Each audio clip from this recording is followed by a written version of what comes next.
लखनऊ समेत यूपी के 4 शहरों में जल्द खुलेंगे चार्जिंग स्टेशन। 5000 ई बसें भी चलाने की तैयारी। जिला उत्तर प्रदेश राज्य सड़क परिवहन निगम साधारण बसों के साथ ही इलेक्ट्रिक बसें भी चलाएगा। इलेक्ट्रिक बसों को जल्द सड़क पर उतारने के लिए चार्जिंग स्टेशन खोलने की तैयारी शुरू हो गई है। इसके लिए प्रदेश के 4 शहरों में ई बसों के लिए चार्जिंग प्वाइंट खोले जाएंगे। यह चार्जिंग प्वाइंट लखनऊ, अयोध्या, बनारस और अलीगढ़ रूट पर खुलेंगे, जहां प्रदेश भर के 17 शहरों के बीच इलेक्ट्रिक रोडवेज बसें चलेंगी। यूपी में बिजली चोरी की अब खैर नहीं, अचानक पहुंचेगी टीम। पावर कॉर्पोरेशन का बड़ा प्लान। जी हां, पश्चिमांचल में बिजली चोर पावर कॉर्पोरेशन अफसरों के लिए चुनौती बनेंगे। खुले तारों के स्थान पर एबीसी यानी एरियल बंच कंडक्टर केबल बिछाकर शहर से गांव तक भले ही बिजली चोरी और लाइन लॉस पर कुछ अंकुश लगाया गया है, लेकिन बिजली चोरों ने एबी केबल और स्मार्ट मीटरों में भी बिजली चोरी का रास्ता निकाल लिया। अवधेश कुमार वर्मा का दावा है कि पश्चिमांचल में हर महीने करीब 107 करोड़ की बिजली चोरी हो रही है। अब ऊर्जा मंत्री के बिजली चोरी रोकने के निर्देशों के बाद एक बार फिर पश्चिमांचल पर बिजली चोरों पर बड़ी कार्रवाई की तैयारी कर ली गई है। यूपी में ग्लोबल कैपेसिटी सेंटर नीति लाने की तैयारी में योगी सरकार, ये है मकसद। जी हां, बड़ी कंपनियां अपनी कार्य दक्षता बढ़ाने को अब ग्लोबल कैपेसिटी सेंटर बनाने की तैयारी में है। इन केंद्रों में कंपनियों को उसकी जरूरतों के हिसाब से एक साथ आईटी, शोध, वित्त, मानव संसाधन, बैंकिंग और वित्तीय सेवाएं उपलब्ध होंगी। दुनिया भर में आ रहे बदलाव के चलते और भविष्य की जरूरतों को देखते हुए योगी आदित्यनाथ सरकार ग्लोबल कैपेसिटी सेंटर संबंधी नीति लाने की तैयारी कर रही है। इस नीति के जरिए बहुराष्ट्रीय कंपनियों को यूपी में ग्लोबल कैपेसिटी सेंटर स्थापित करने को प्रोत्साहित किया जाएगा। अयोध्या में सीएम योगी एक्टिव, अखिलेश भी एक्शन मोड में। यूपी उपचुनाव के लिए जानिए क्या है बसपा की तैयारी। जगह यूपी की 10 विधानसभा सीटों पर उपचुनाव होने हैं। विधानसभा उपचुनाव के लिए चुनाव कार्यक्रम का ऐलान अभी नहीं हुआ है, लेकिन इसे लेकर सियासी सरगर्मियां बढ़ गई है। सत्ताधारी भारतीय जनता पार्टी ने लोकसभा चुनाव में समाजवादी पार्टी के मुकाबले पिछड़ने के बाद अब उपचुनाव में दम दिखाने के लिए कमर कस ली है। तो वही विपक्षी पार्टियों में भी बैठकों का दौर लगातार जारी है। उम्मीदवारों के नाम पर मंथन हो रहा है, तो वही कुछ दलों ने अंदर ही अंदर सीटों को लेकर कुछ नाम फाइनल भी कर लिए।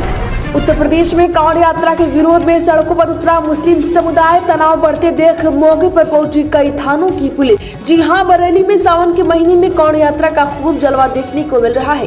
कांवड़ यात्रा भी अपने अंतिम पड़ाव में है। लगभग पूरे महीने शांति से चलने वाली इस यात्रा में कहीं भी विवाद की बड़ी खबरें सामने नहीं आई, लेकिन अब उत्तर प्रदेश के बरेली जिले में कांवड़ यात्रा के विरोध की जानकारी मिल रही है। बताया जा रहा है कि बरेली की बरादरी थाना क्षेत्र में आने वाले जोगी नवादा में मुस्लिम समुदाय ने कांवड़ यात्रा निकालने का विरोध किया है। उत्तर प्रदेश में शहरी मलिन बस्तियों में सुविधाएं देने के लिए होगा सर्वे, जानिए योगी सरकार का प्लान। जी हां, शहरी मलिन बस्तियों में रहने वाले को सुविधाएं देने के लिए सर्वे कराया जाएगा। उच्च स्तर पर इसको लेकर सहमति बन चुकी है। इस संबंध में नगरीय विकास प्राधिकरण द्वारा जल्द ही जिलों को निर्देश भेजा जाएगा। वर्ष 2003 और 2004 के सर्वे के मुताबिक प्रदेश के शहरों में स्थित मलिन बस्तियों में रहने वालों की संख्या 119.98 लाख बताई गई है।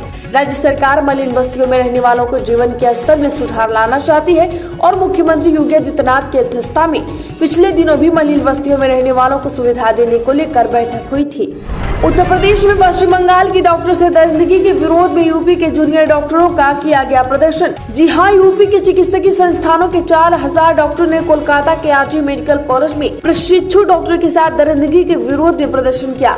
Federation of all India resident doctor association के आह्वान पर केजीएमयू लखनऊ में जूनियर डॉक्टरों ने प्रशासनिक भवन के सामने प्रदर्शन किया। डॉक्टरों की हड़ताल के कारण इमरजेंसी व ट्रॉमा को छोड़कर ओपीडी व अन्य सेवाएं कुछ देरी के लिए बाधित रही। वहीं कई अन्य संस्थाओं में भी कार्य बहिष्कार की सूचना है। इसके चलते मरीजों को परेशानी का सामना करना पड़ा। प्रदर्शन के बाद लगभग सभी संस्थानों में कार्य शुरू हो गया है। यूपी में सुहेलदेव भारतीय समाज पार्टी ने बदला अपना चुनाव चिन्ह, अब ये होगी नई पहचान। उत्तर प्रदेश में सुहेलदेव भारतीय समाज पार्टी सुबह ने अपना चुनाव चिन्ह ही बदल दिया है। अब सुबह का चुनाव चिन्ह चाबी रखा गया है। पहले सुबह का चुनाव चिन्ह छड़ी थी। पार्टी के अध्यक्ष ओम प्रकाश राजभर लोकसभा चुनाव के बाद से ही अपना चुनावी चिन्ह बदलना चाहती थी और ओम प्रकाश राजभर योगी सरकार में मंत्री है और एनडीए के सहयोगी दल है। लोकसभा चुनाव में ओम प्रकाश राजभर की बेटी अरविंद राजभर को टिकट मिला था, लेकिन वो चुनाव हार गए थे। यूपी में घटेगा स्कूलों का सिलेबस, बदलेगा परीक्षा मॉडल, ऐसा है सीएम योगी का प्लान। जी हां, सीएम योगी आदित्यनाथ ने यूपी के माध्यमिक स्कूलों को सिलेबस कम करने पर जोर दिया है। उन्होंने कहा कि विद्यार्थियों पर पाठ्यक्रम का अनावश्यक भार घटाया जाना चाहिए। पाठ्यक्रम अपडेट करें, पाठ्यक्रम अपडेट करें और मूल्यपरक कौशल आधारित शिक्षा पर फोकस करें। रटने की प्रवृत्ति कम करने के लिए परीक्षा मॉडलों में बदलाव किया जाए। उत्तर प्रदेश पुलिस भर्ती परीक्षा सिटी स्लीपर कब आएगी, एडमिट कार्ड पर जानिए नया अपडेट। जी हाँ, आपको बता दें कि यूपी पुलिस कांस्टेबल भर्ती परीक्षा 23, 24, 25 और 30 और 31 अगस्त को होगी। परीक्षा रोजाना 2 सत्रों में यानी कुल 10 शिफ्ट में आयोजित की जाएगी। इस बार यूपी पुलिस पेपर लीक व नकल आदि से बचने के लिए सख्त इंतजाम किए जा रहे हैं। बता दें कि उत्तर प्रदेश पुलिस भर्ती एवं प्रोन्नति बोर्ड ने यूपी पुलिस कांस्टेबल भर्ती परीक्षा सिटी स्लिप व एडमिट कार्ड जारी होने की डेट नहीं बताई है, लेकिन पिछली बार का रिकॉर्ड देखें तो बोर्ड परीक्षा के 10 दिन के पहले सिटी इंटीमेशन स्लिप या प्री एडमिट कार्ड जारी करेगा। उत्तर प्रदेश में पहली बार खेतों से सिल्ट हटाने के लिए 32,55,000 रुपए सीएम योगी ने दिए। जी हाँ, यूपी में बाढ़ प्रभावित इलाकों के किसानों को बड़ी राहत मिली है। प्रदेश सरकार ने पहली बार बाढ़ की वजह से खेतों में जमी सिल्ट को हटाने के लिए किसानों को सहायता धनराशि दी है। सीएम योगी आदित्यनाथ की इस पहल का किसानों ने स्वागत करते हुए खुशी जाहिर की। बाढ़ प्रभावित लखीमपुर खीरी के 311 किसानों को सिल्ट हटाने के लिए 32 लाख से अधिक का मुआवजा भी दिया जा चुका है। यूपी में पुरानी पेंशन पर केंद्रीय अर्धसैनिक बलों के 11 लाख जवानों अफसरों को झटका, सुप्रीम कोर्ट से राहत नहीं। जी हां, केंद्रीय अर्धसैनिक बलों के उन 11 लाख जवानों अधिकारियों के लिए झटका है जो सुप्रीम कोर्ट से पुरानी पेंशन मिलने की आस लगाए बैठे थे। सोमवार को सर्वोच्च अदालत ने इस मामले की सुनवाई की। सुप्रीम कोर्ट ने उस निर्देश पर अंतरिम रोक की पुष्टि की है जिसमें पुरानी पेंशन योजना ओपीएस सीसीएस पेंशन नियम 1972 के अनुसार केंद्रीय अर्धसैनिक बलों के केंद्रीय सशस्त्र पुलिस बलों के कर्मियों पर भी लागू होने की बात कही गई थी। न्यायमूर्ति संजीव खन्ना, न्यायमूर्ति संजय कुमार और न्यायमूर्ति आर महादेवन की पीठ ने दिल्ली उच्च न्यायालय के आदेश के खिलाफ अपील करने के लिए भारत संघ को अनुमति देने के यह आदेश पारित किया है। उत्तर प्रदेश में हरदोई की लखपति दीदी को नीति आयोग ने 78वां स्वतंत्रता दिवस पर किया आमंत्रित, जनपद के लिए गौरवान्वित पल। यह प्रत्येक वर्ष लाल किले पर देश के विकास और महत्वपूर्ण योजनाओं में अपनी हिस्सेदारी निभाने वालों को देश के स्वतंत्रता दिवस पर विशिष्ट अतिथि के तौर पर आमंत्रित किया जाता है। इसके साथ ही प्रधानमंत्री से मुलाकात और उनके साथ कई कार्यक्रमों में प्रतिभा का अवसर भी प्राप्त होता है। पिछले वर्ष बासा गाँव को इस अवसर का सौभाग्य प्राप्त हुआ था और इस बार देश के 78वें स्वतंत्रता दिवस पर हरदोई जनपद की लखपति दीदी व उनके पति की नीति आयोग द्वारा दिल्ली में लाल किले पर होने वाले समारोह में विशिष्ट अतिथि के रूप में आमंत्रित किया गया है। उत्तर प्रदेश में अखिलेश यादव ने नितिन गडकरी को लिखी आखिरी चिट्ठी, एक साथ 3 राज्यों के लिए मांग रख दी। जी हाँ, केंद्र सरकार ने बीते दिनों 8 national highway speed road corridor परियोजनाओं को मंजूरी दी थी।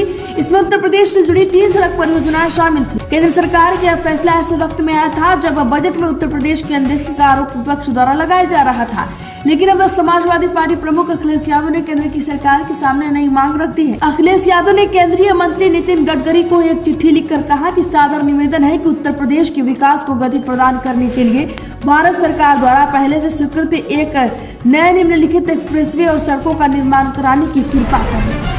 उत्तर प्रदेश में केंद्रीय मंत्री नितिन गडकरी से मिले सीएम योगी, मुलाकात पर दिया ये बड़ा बयान। जी हाँ, बता दें कि केंद्रीय मंत्री नितिन गडकरी से मुख्यमंत्री योगी आदित्यनाथ ने दिल्ली में मुलाकात की। उन्होंने सोशल मीडिया साइट एक्स पर इसके साथ शिष्टाचार भेंट भी बताया। उन्होंने कहा कि माननीय केंद्रीय मंत्री श्री नितिन गडकरी जी से आज नई दिल्ली में शिष्टाचार भेंट हुई।